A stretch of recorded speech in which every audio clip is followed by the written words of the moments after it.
तो नमस्कार मेरे प्यारे बच्चों, स्वागत है आप सभी का आपके अपने YouTube channel the PCM vision में। प्यारे बच्चों, आज के इस वीडियो के माध्यम से हम लोग क्लास 11 हिस्ट्री जो कि आज यानी कि 25 नवंबर को जो आप सभी का वीकली टेस्ट एग्जाम होने वाला है, उसके वेरी इंपॉर्टेंट क्वेश्चन को बताने वाला हूं और यही सब क्वेश्चन आपका आज के टेस्ट एग्जाम में देखने को मिलेगा। इसलिए आप लोग वीडियो पे अंत तक बने रहिएगा और इस चैनल पे पहली बार आएँ तो इस चैनल को सब्सक्राइब अवश्य कीजिएगा, क्योंकि इस चैनल के माध्यम से आपको क्लास 11 के बोर्ड एग्जाम की तैयारी बहुत ही बेहतरीन तरीके से कर सकते हैं। साथ ही साथ आपका वीकली टेस्ट का क्वेश्चन आंसर अपलोड किया जाता है और जो आपका मॉडल पेपर आने वाला है उसका भी सॉल्यूशन अपलोड किया जाएगा। फिर एग्जाम से पहले आपका वीवीआई क्वेश्चन आंसर भी अपलोड किया जाएगा। इस वजह से आप लोग चैनल पे नए हैं तो चैनल को सब्सक्राइब करके ज़रूर रखिएगा। क्लास 11 की फुल तैयारी आप लोग कर सकते हैं। तो चलिए शुरू करते हैं और एक एक करके सारे क्वेश्चन को देख लेते हैं। तो देखिए बच्चों, पहला क्वेश्चन क्या है कि यूरोप में आधुनिक युग का आरंभ कब से माना जाता है। तो यूरोप में जो आपका आधुनिक युग का आरंभ माना जाता है ये आपका 1453 एडी यानी कि 1453 ईस्वी से माना जाता है। ऑप्शन नंबर से इसका करेक्ट आंसर होगा 1453 ईस्वी से। देखिए ये सब क्वेश्चन आपको फाइनल बोर्ड एग्जाम में भी देखने को मिलेगा। इस वजह से हो सके तो टेस्ट का क्वेश्चन आप लोग क्या कीजिए, कॉपी में नोट डाउन करके रखिए, फाइनल एग्जाम में काम आएगा। ठीक है, चलिए उसके बाद अगला क्वेश्चन है कि सोसाइटी ऑफ जीसस की स्थापना किसने की।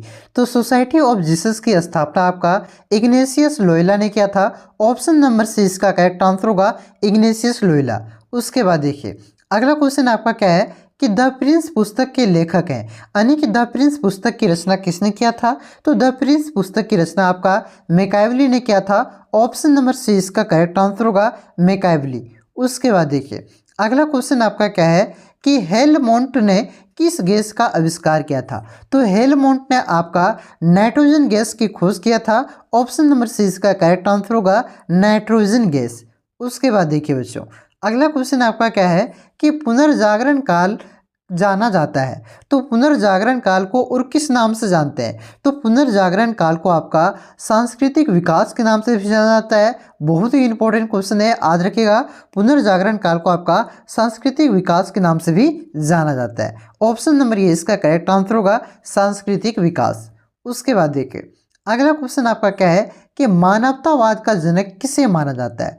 तो मानवतावाद का जनक जो आपका है ये फ्रांसिस्को पेट्रार्क को माना जाता है। ऑप्शन नंबर ये इसका करेक्ट आंसर होगा फ्रांसिस्को पेट्रार्क। उसके बाद देखिए अगला क्वेश्चन आपका क्या है कि एंड्रियास वेस्लियस पादुआ विश्वविद्यालय के खाली स्थान अध्यापक थे, यानी कि ये जो आपका नाम दिया हुआ है एंड्रियास वेस्लियस, ये पादुआ विश्वविद्यालय के कौन से विभाग के अध्यापक थे। तो ये आपका चिकित्सा विभाग के अध्यापक थे। यहाँ पे क्या होगा, चिकित्सा होगा। ठीक है, ऑप्शन नंबर ये इसका करेक्ट आंसर होगा चिकित्सा। उसके बाद देखिए अगला क्वेश्चन आपका क्या है कि न्यूटन के किस सिद्धांत का प्रतिपादन किया था। तो न्यूटन ने किस सिद्धांत का प्रतिपादन किया था, पेंडुलम के, ईथर के, गुरुत्वाकर्षण के, रक्त प्रवाह का। रक्त प्रवाह का किसने किया था। तो रक्त प्रवाह का आपका किया था विल्यम हार्वे ने। ठीक है, तो देखिए न्यूटन ने अपना किसका खोज किया था। तो यानी कि किस सिद्धांत का प्रतिपादन किया था। तो यह आपका गुरुत्वाकर्षण था। ऑप्शन नंबर सी इसका करेक्ट आंसर होगा गुरुत्वाकर्षण। ठीक है, और आपका गति के भी नियम को भी न्यूटन ने दिया था, ध्यान रखिएगा। उसके बाद देखिए अगला क्वेश्चन क्या है कि इब्न रुशद एक अरबी दार्शनिक थे। तो ये कहाँ के अरबी दार्शनिक थे इब्न रुशद। तो ये आपका स्पेन के थे। ऑप्शन नंबर डी इसका करेक्ट आंसर होगा स्पेन। उसके बाद देखिए बहुत ही इंपॉर्टेंट क्वेश्चन है, बोर्ड एग्जाम में भी कई बार पूछा जा चुका है ये क्वेश्चन और टेस्ट में भी आएगा। क्या है क्वेश्चन कि मोनालिसा का चित्र किसने बनाया था। तो मोनालिसा का जो चित्र है आपका ये लियोनार्डो दा विंची ने बनाया था। ऑप्शन नंबर से इसका करेक्ट आंसर होगा लियोनार्डो दा विंची। देखिए इन्होंने एक और चित्र बनाया था, उस चित्र का नाम क्या था। तो द लास्ट सफर। कंफ्यूज नहीं करना है, दो चित्र इन्होंने बनाया था, बहुत ही प्रसिद्ध चित्र है। एक है आपका द लास्ट सफर और एक है आपका मोनालिसा का चित्र। ठीक है, ध्यान रखिएगा। अगला क्वेश्चन देखिए आपका क्या है कि जर्मनी में किसानों का विद्रोह कब हुआ था। तो जर्मनी में जो किसानों का विद्रोह हुआ था ये आपका 1525 ईस्वी में हुआ था। ऑप्शन नंबर 20 का करेक्ट आंसर होगा 1525 ईस्वी। उसके बाद देखिए बच्चों अगला क्वेश्चन आपका क्या है कि अंतिम निर्णय चित्रकला के निर्माता थे, यानी कि ये जो चित्रकला है आपका अंतिम निर्णय, इस चित्रकला की रचना किसने किया है, इसको किसने छापा था, किसने बनाया था। तो जो आपका अंतिम निर्णय चित्रकला है इसकी रचना किसने किया था। तो माइकल एंजेलो ने किया था। ऑप्शन नंबर 20 का करेक्ट आंसर होगा माइकल एंजेलो। ध्यान रखिएगा, माइकल एंजेलो ने ही आपका अंतिम निर्णय चित्रकला के निर्माण किया था, उसके यही निर्माता हैं। उसके बाद देखिए अगला क्वेश्चन आपका क्या है कि मार्टिन लूथर ने कब धर्म सुधार आंदोलन शुरू किया था। तो मार्टिन लूथर ने कब धर्म सुधार आंदोलन शुरू किया था, तो ये किया था आपका 1517 ईस्वी में। ऑप्शन नंबर सी इसका करेक्ट आंसर होगा 1517 ईस्वी में आपका मार्टिन लूथर ने धर्म सुधार आंदोलन शुरू किया और इसे धर्म सुधार आंदोलन का जनक भी कहा जाता है। ध्यान रखिएगा, क्वेश्चन ये भी पूछता है कि किसे धर्म सुधार आंदोलन का जनक कहा जाता है, तो याद रखिएगा मार्टिन लूथर को। ठीक है, उसके बाद देखिए अगला क्वेश्चन आपका क्या दिया हुआ है कि अरबी भाषा में कौन अब अल्फातून के नाम से जाना जाता है। तो अरबी भाषा में किसे अफलातून के नाम से जाना जाता था, तो ये आपका प्लेटो को अफलातून के नाम से जाना जाता था। ऑप्शन नंबर ए इसका करेक्ट आंसर होगा प्लेटो। याद रखिएगा अरबी भाषा में किसे अफलातून के नाम से जाना जाता था, तो ये प्लेटो को जाना जाता था। ऑप्शन नंबर ए इसका करेक्ट आंसर होगा। उसके बाद देखिए अगला क्वेश्चन बहुत ही इंपॉर्टेंट क्वेश्चन है। क्या दिया हुआ है कि the civilisation of the rainbow नामक पुस्तक की रचना किसने की थी। तो ये जो आपका पुस्तक है the civilisation of the rainbow नामक पुस्तक, ठीक है, ये पुस्तक का नाम है the civilisation of the rainbow. तो इसकी रचना किसने किया था, इस पुस्तक को किसने लिखा था, तो इस पुस्तक को लिखा था आपका लियोपोल्ड वान राके ने। किसने लिखा था, लियोपोल्ड वान राके ने इस पुस्तक की रचना की थी the civilisation of the rainbow. Option number ये इसका करेक्ट आंसर होगा।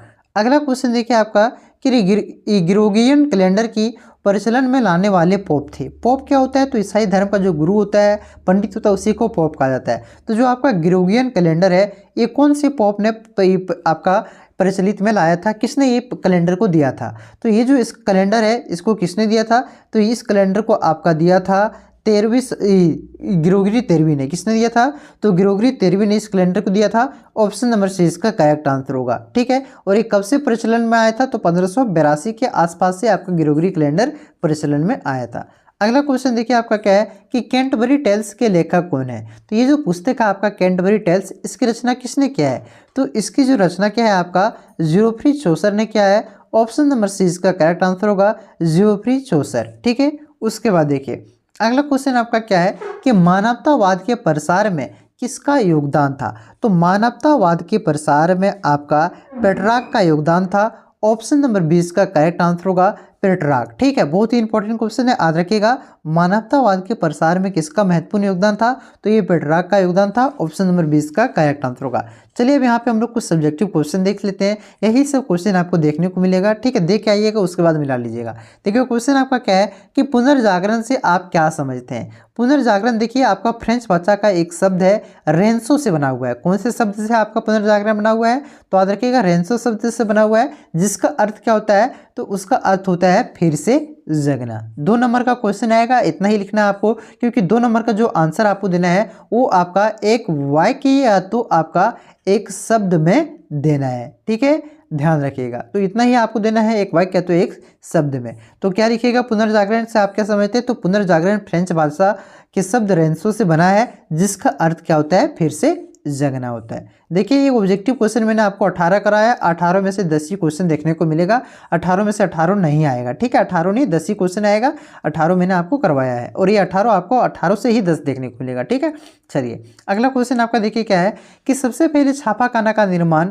कौन किया, यानी कि सबसे पहले जो छापाखाना है, प्रिंटिंग मशीन है, प्रिंटिंग प्रेस है, इसका निर्माण किसने किया था, तो ये गुटेनबर्ग ने किया था। ठीक है, वही लिखा हुआ देखिए, जर्मनी के जॉन गुटेनबर्ग को आधुनिक छपाई तकनीक का आविष्कारक माना जाता है। उन्होंने प्रथम छापे खाने की स्थापना की थी। तो किसने किया था, तो ये आपका जॉन गुटेनबर्ग को। ऑब्जेक्टिव में भी क्वेश्चन फाइनल में आ सकता है कि छापे खाना का निर्माण किसने किया था, किसे इसका आविष्कार किया था, तो जॉन गुटेनबर्ग ने, और इन्होंने प्रथम छापे खाने की स्थापना भी किया था।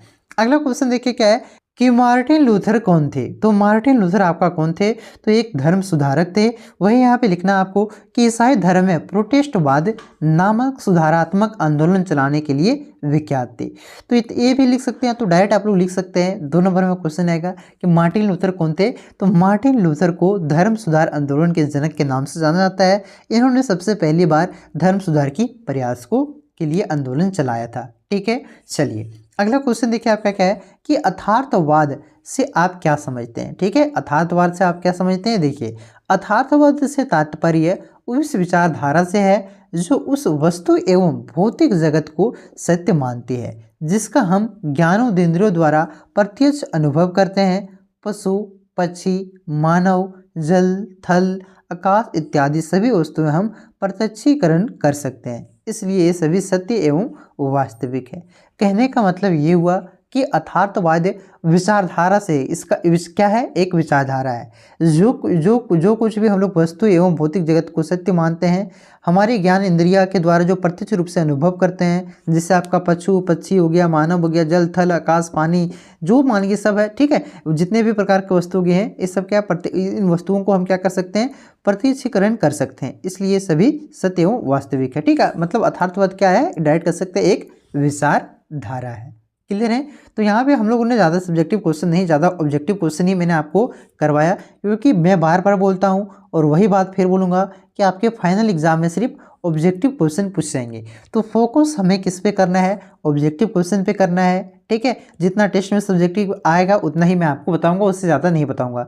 और टेस्ट से ज़्यादा इसलिए मैं यहाँ पे ऑब्जेक्टिव ज़्यादा बता रहा हूँ ताकि आपका फाइनल बोर्ड एग्जाम में काम आ जाए। और फाइनल बोर्ड एग्जाम की तैयारी भी धुआंधार तरीके से आपको करवाने वाला हूँ। आप सभी की जो फाइनल बोर्ड एग्जाम है 11th क्लास का, ये आपका जनवरी में होने वाला है, तो अभी से तैयारी में लग जाइए। उसका VVIU क्वेश्चन अपलोड किया जा रहा है फाइनल बोर्ड एग्जाम का, उससे आप लोग देखिए। चैनल पे नए हैं तो सब्सक्राइब कर लीजिए, क्योंकि अभी और भी क्वेश्चन आपका अपलोड किया जाएगा। ठीक है, तो इस वीडियो को जितना हो सके दोस्तों में शेयर जरूर कीजिएगा। सारे दोस्त आप लोग जुड़ जाइए। देखिए अगर 100 भी बच्चे रोज लाइव आते हैं ना, रोज लाइव क्लास आप लोगों का करवा दूंगा। ठीक है, इसलिए मैं बार बार बोलता हूँ कि आप लोग वीडियो को शेयर कीजिए ताकि सभी को पता चल सके कि इस चैनल के माध्यम से क्लास 11 की भी तैयारी करवाई जाती है। ठीक है, धुआं तो 12 का तो धुआं तैयारी करवाएंगे, लेकिन 11 का भी तैयारी करवाते हैं, इसका पता चलना चाहिए। तो पता कैसे चलेगा, आप लोग शेयर कीजिएगा तभी ना चलेगा।